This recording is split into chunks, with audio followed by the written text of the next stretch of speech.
Hello and welcome back. Today we're going to have a look at this Longines caliber 13ZN. In an episode of watches so expensive, I really don't want to work on them. But the client has sent me this watch and he'd like to get it sorted. The main problem is that the chronograph will run, but it won't reset where it should, and it seems to be a bit random where it resets at times. Now it seems to be resetting at the same time. The seconds recorder was jumping all over the place as well, but I've done a little bit of pre-adjusting on the pre-adjusting inside the regulating the fall height and stuff on the hammer. What I'm talking about now, the intermediate second recorder wheel that it's been adjusted. Oh, there we go. That's what happens sometimes. Completely goes off whack, or it goes back there. So, bit of fun. I've tried demagnetizing it without any luck. So, yeah, we'll have a closer look and see if we can figure out what's going on. So this Longines is kind of famous for the flyback variations. This one is not a flyback. This is a regular operating chronograph, but the only difference is that on the non-flyback, you have this little notch on the reset hand, and you see that's your resetting. When you start your chronograph, you can't reset it because this notch is blocked in the column wheel. If you don't have this notch, you can then just reset it on the go. So the flyback was kind of made for easy resetting of time while you're flying, for navigation is what I believe, but for any other chronograph function, it's better not to have a flyback, because then you can control the stop and reset and not accidentally reset it while you're timing something. So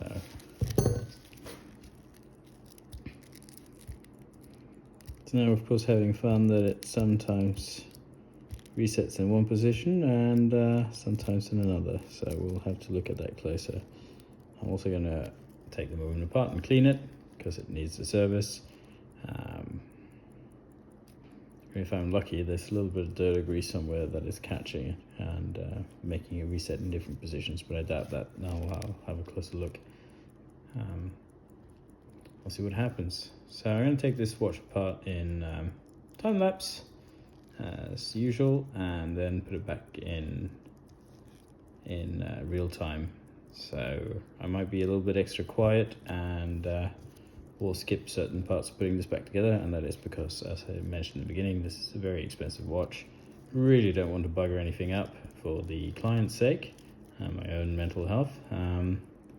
But it's an interesting watch to look at, so that's why I've kind of decided to make a video on it. And yeah, wish me luck.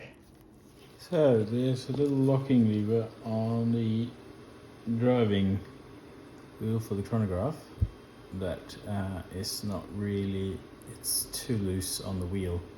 This little lever here is supposed to rest onto this to not allow this to move. What is happening is that when you reset it, sometimes it's so loose it can fly out of position like that, and that's why it's not resetting correctly. So this is something I'll have to correct when I'm putting the movement back together. See, there's a bit of dirt in there as well, but yeah, I think that's our problem.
Well, we got the cap jewels in, the balance is moving freely. Happy with that.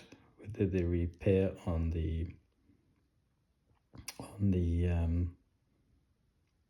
hairspring guard, and hopefully we won't have too much of a beat area when we put this back together, if we can get it running again. Now I'm going to take the balance off and start fitting the gear train. Before I put the gear train in, I'm going to fit the crown wheel that comes in on the underside of the gear train bridge. If I don't fit this now, I'll have a slight problem when I put all the gear train in.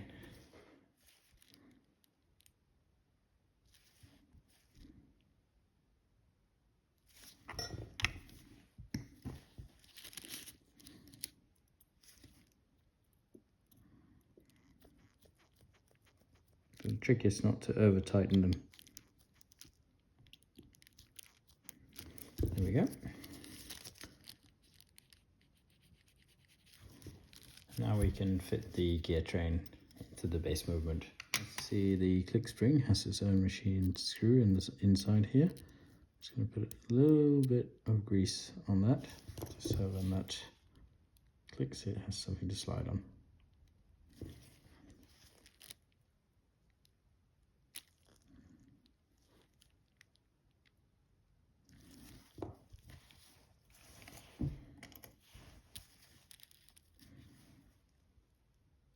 Rather than having a hook in the barrel, this is a T-ended mainspring.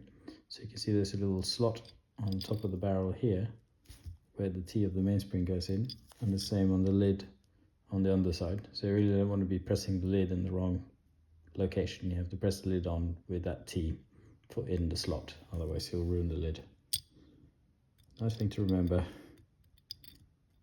That's the barrel in.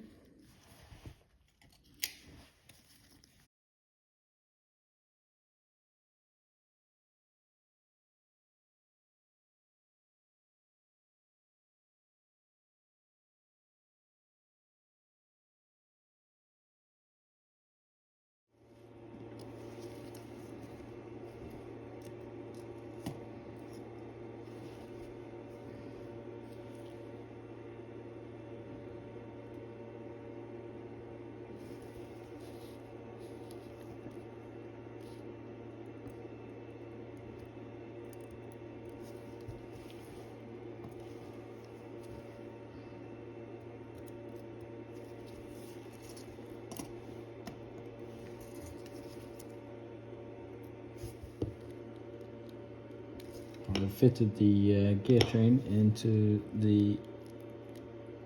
onto the base plate and secured it. Happy with that. I realised I'd put the lid on the barrel the wrong way around.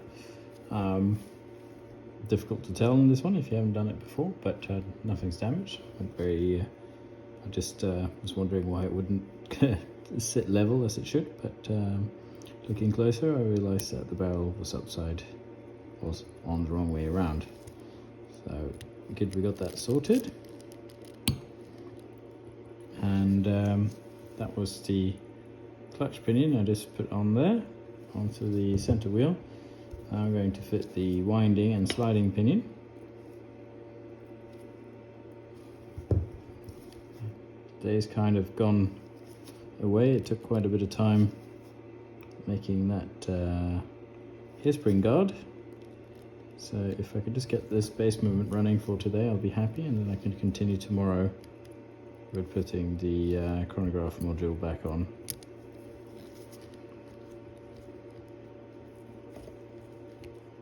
This movement's a little bit tricky to secure, so I'm just lightly securing it. I don't want to scratch or do anything. It's just, there we go, that should be fine.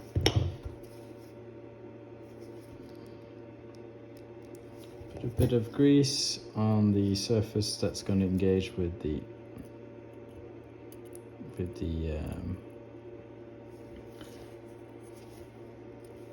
winding stem. Bit of grease on the winding pinion that engages with the sliding pinion. Now we're going to put a bit of grease on the stem square that the sliding pinion slides up and down on.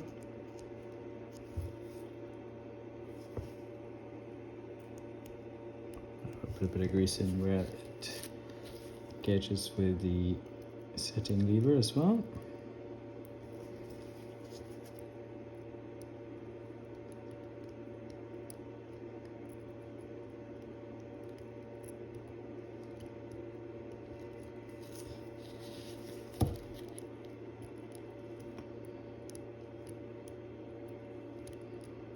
There we go, that's engaged. Now I'm going to fit the setting lever.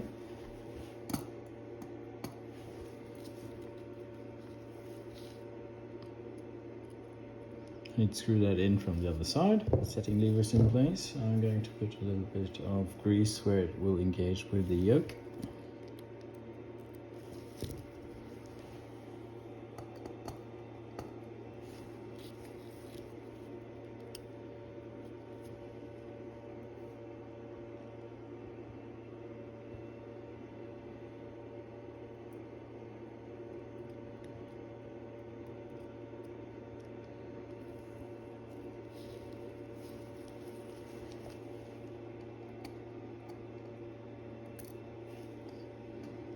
The yoke is secured by a screw with a shoulder on it. So I'll put a little dab of grease on the shoulder. So good stuff. Now I got that in, I just had to go off the camera because I was concentrating. A little bit of grease here where the yoke spring engages. Nice, very nice machine screw with nice finish. This is why we all are in love with the Caliber 13ZN.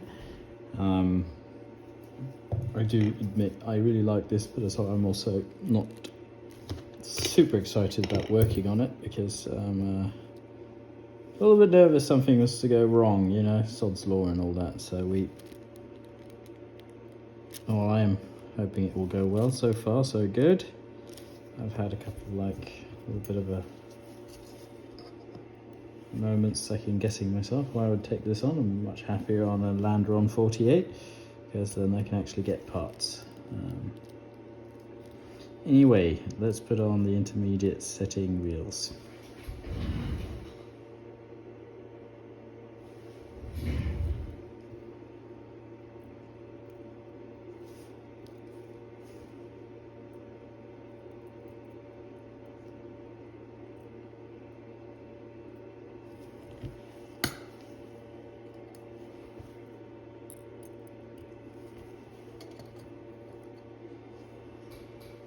So now we actually have this pillar on the plate that holds this intermediate setting wheel in place.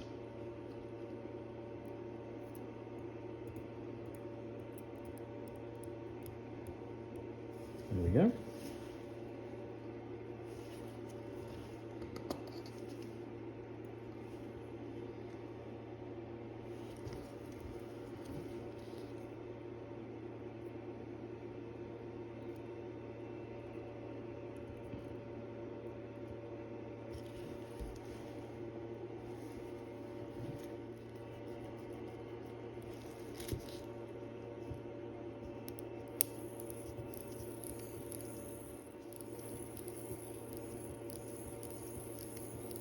Good.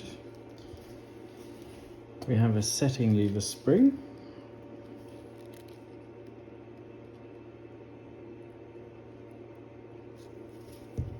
The winding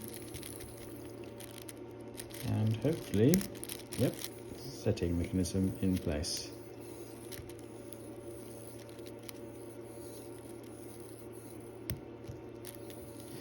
Oh, let's turn this around. I'm going to fit the pallet and the pallet bridge. You can see the pallet bridge is a very tiny fiddly thing, so I'm going to do all this under the microscope.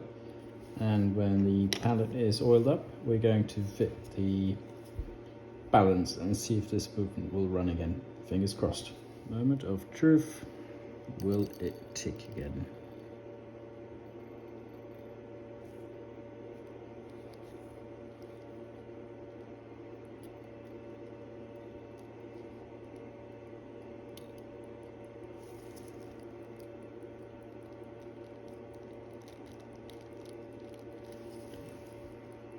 So far, so good.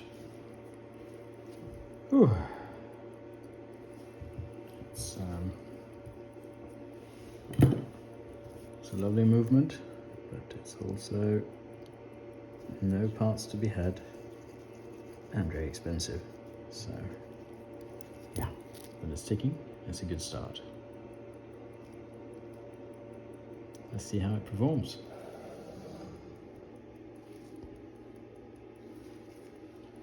Done a little bit of adjusting here, so you don't have to see it going all in waves, but so far, so good. Got a beat error I'm happy with. It's set to around 0 seconds. Okay, -2, so you can tidy it up a bit, see what it does. You see what it does, dial up.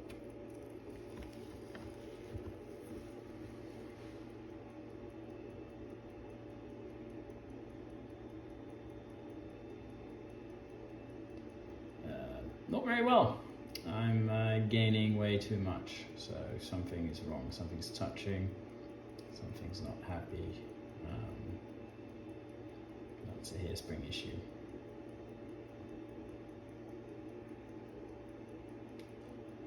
Amplitude's falling.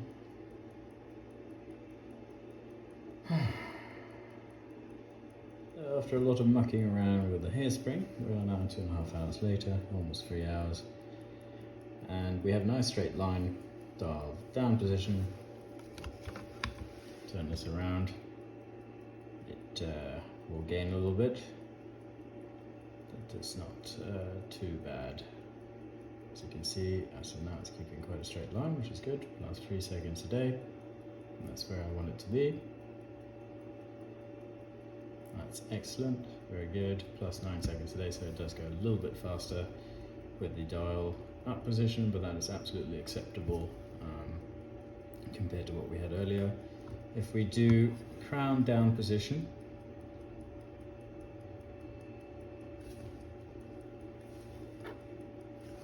it's doing pretty good as well. So that's what the crown down.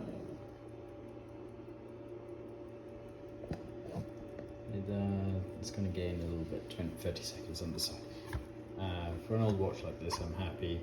Put it back to dial down, settles down, amplitude climbs. Excellent, very happy with that. Now to the chronograph module, which I'll continue with tomorrow because I am shattered. Time for the chronograph bits to go back on. Let's start with the column wheel. Nice big part.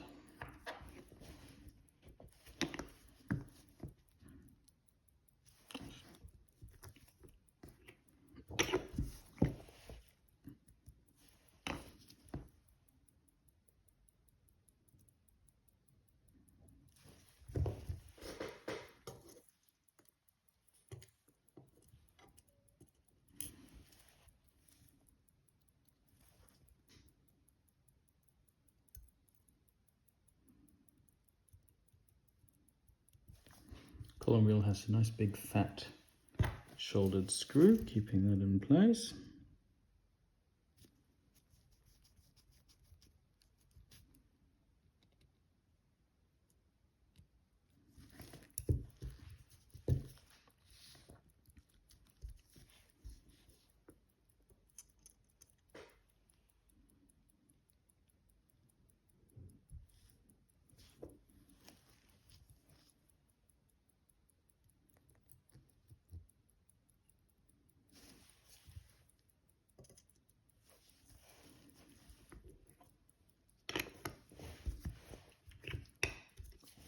Next, I'm going to fit the chronograph runners.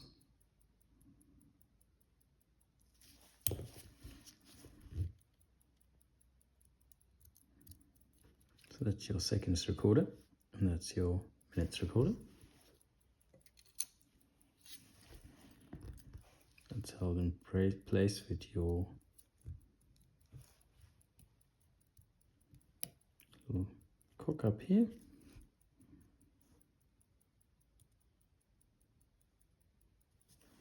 Look under the microscope, make sure the pivots are in the right position. Then we have to secure it. with this screw.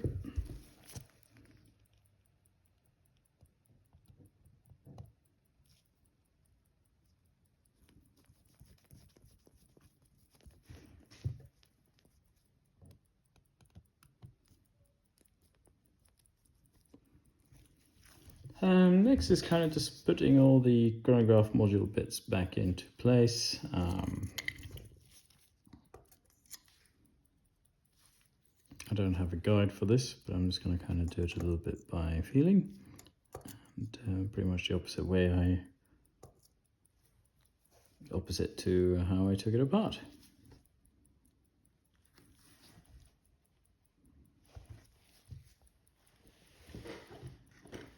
What you can see here is the tension spring for the column wheel.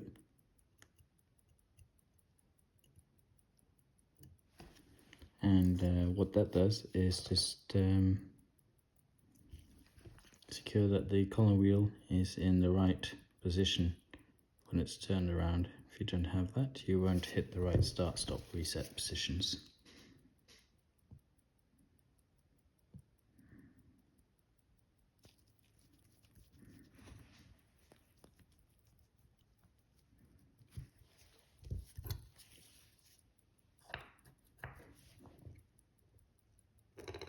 That also likes a good dollop of grease to allow that to move smoothly. There we go. Piece we've fitted is the stop guard for the sequence recorder, and as you might recall from earlier, is that I've roughened up the edge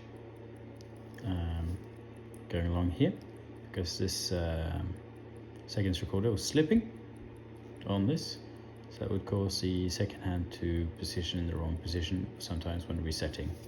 So hopefully this has solved the problem. Now I'm fitting the intermediate sequence recorder driving wheel, and let's look at the securing screw here.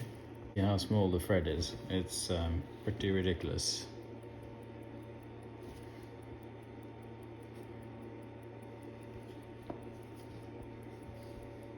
Put a little bit of grease on the corner there, so it can slide nicely on the surface of the screw.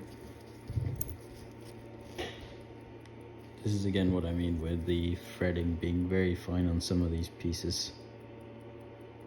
Got to be very careful you don't strip the thread. A tiny bit of over tightening will do that. That's why I prefer working on the land drum sometimes. I fitted the intermediate minute recorder wheel here. That's drawn by this little finger that pokes out on the seconds recorder, and when the second recorder rotates 360 degrees, it will engage the intermediate minute recorder, and that will move one tick, so 1 minute. This had to come in underneath this and this, so this had come off again, so it's back in now. Just kind of, yeah, as you work along. Now we have this pretty funky screw that comes on here that also secures this in place.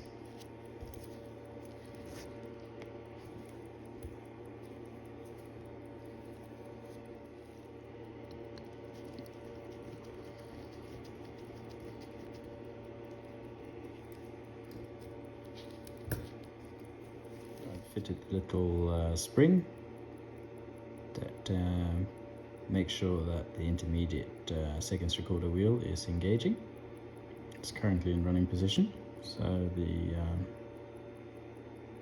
locking lever is disengaged and the wheels are engaged.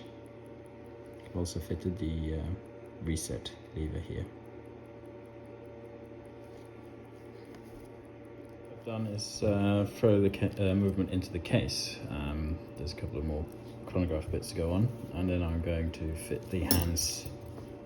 If everything works as it should, I'm going to fit the hands with the movement in the case, and that way, if the setting lever was to disengage when I was putting the stem back in, that would not be my biggest problem. Just take the movement out again instead of taking all the hands off and whatnot, as I've had before. I was trying to minimize any risk as much as possible with this watch. But the next thing to do is I have a couple more springs to go in. I did also modify this lever here. I think this is, I suspect this is a replacement at some point, this reset lever. And the locking lever for the seconds recorder. What happened is this was loose. When I took this off, it was still loose, so I roughened the surface down here. Then this wasn't loose anymore. But what would happen is when I put this lever back on, the pin that engages with the locking lever down here would push this a little bit out, because when you reset it, so I'm going to do now, that little pin pushes so that the locking lever disengages. So when that goes back, locking lever goes back down, but this was just a little bit too wide down here. This pin I can't adjust anymore, that would break, so I sanded and polished a little bit off the surface of this locking lever, and now it locks as it should. So there's 2 issues on that, so that's not moving anywhere, so that's great. There's a couple of things to fit, and there is I got the spring for the, let's see, this is like a double-decker spring. This one comes in here and will work for the reset lever, and then there's a spring on top of it that that will work for the start-stop arm here, and of course the start-stop arm, and we have the reset lever spring here. I'm sorry there's a little bit intermediate filming here, but I'm trying to focus as much as I can on this watch, and I'd rather not do any mistakes, so just be extra careful. I'm not gonna I need to have full concentration over the watch when I work on it.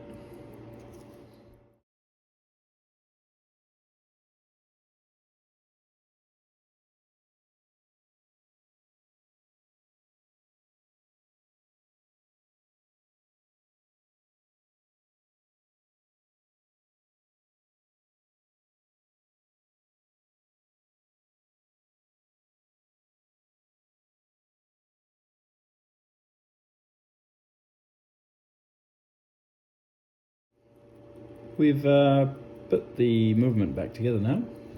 The only thing remaining is fitting the hands.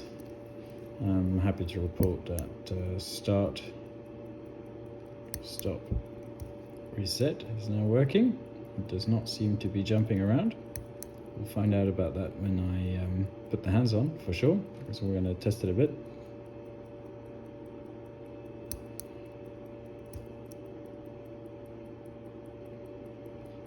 So good stuff.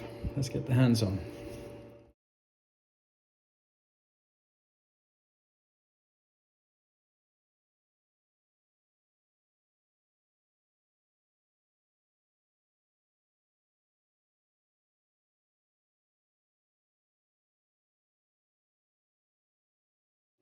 So, Longines caliber 13ZN, hopefully fixed and repaired, fully serviced. I'm going to case it, and let's see if the chronograph now works. It's keeping good time on the time graph, and seems to be keeping good time in person as well, so that's good. Would I want to work on this again? Not really. It's been a little bit stressful, and there's been a lot of weird issues to sort out. I've dealt with several issues, as you might have noticed through this video, and a couple I haven't even mentioned. Yeah, we seem to be there now, so hopefully put the case back on.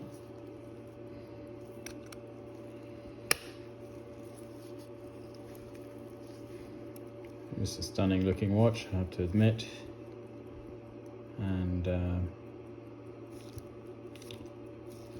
chronograph now running. The question, of course, is, will it reset? So we'll stop, press the reset button, and yes, it does. Excellent. I'm happy with that. I'll put this for testing, and yeah, that's good. There's a fiber on the inside of the crystal there. I'm going to open that up and remove it. I can see it now as I'm working on it. But besides that, everything is as it should be, and yeah, interesting watch to work on. It's kind of been more out of interest than anything else. I don't need to work on more of these. They're too expensive and no parts are available, so it just becomes a bit stressful at that point. Anyway, hope you enjoyed the video. Until next time, have a good one.